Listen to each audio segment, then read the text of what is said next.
হলো নীতির পরিবর্তন। নীতির পরিবর্তন করে দিতে হবে। আরে ওই নেতাই থাক, ডক্টর ইউনূস আছে উনিই থাক, কোনো সমস্যা নাই। কিন্তু উনি বলবে আগামীতে যে নেতা হবে সংসদে ৩০০টা সিট, এই ৩০০টা সিটের এমপি মন্ত্রী নেতা হিসেবে বসবে এই দেশের হকপন্থী আলেম ওলামারা। আর সংসদের সংবিধান হবে কোরআন আর হাদিস। আমরা নেতার পরিবর্তন চাই না, নীতির পরিবর্তন চাই। এদেশের নেতৃত্ব দিবে আলেম ওলামা।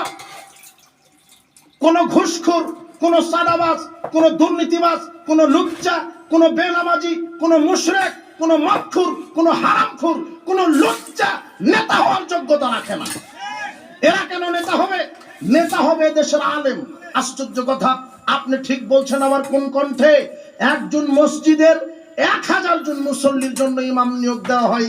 ইমামের মাথা থেকে পা পর্যন্ত আপনি দেখেন ডিগ্রি কত বড়, কেরাত কেমন, প্যান্ট টাকনোর উপরে কিনা, দাড়ি চাষে কিনা, দাড়ি আছে কিনা, বউ পর্দায় থাকে কিনা, এত কিছু দেখেন। মাত্র 1000 লোকের ইমামতি করবে। আর আপনি যাকে এমপি বানাবেন ও তো 5 লক্ষ মানুষের নেতা হবে। আপনি কি কোনোদিন দেখেছেন এই এমপি 5 ওয়াক্ত সালাত আদায় করে কিনা, মুখে দাড়ি আছে কিনা, প্যান্ট টাকনোর উপরে আছে কিনা, আপনার বউ পর্দায় থাকে কিনা, মদ খায় কিনা, গাঁজা খায় কিনা? আপনি এটা দেখেন না। আপনি ছাগলের মতো 500 টাকা দিয়ে বিক্রি হয়ে যে ওযুই জানে না, নামাজ তো বৌদির কথা, এমন হারামখোরকে আপনি নেতা বানান। আপনি তাহলে এ সমাজে এসে কি সালাত কায়েম করতে পারবে? কি জেনা বন্ধ করতে পারবে?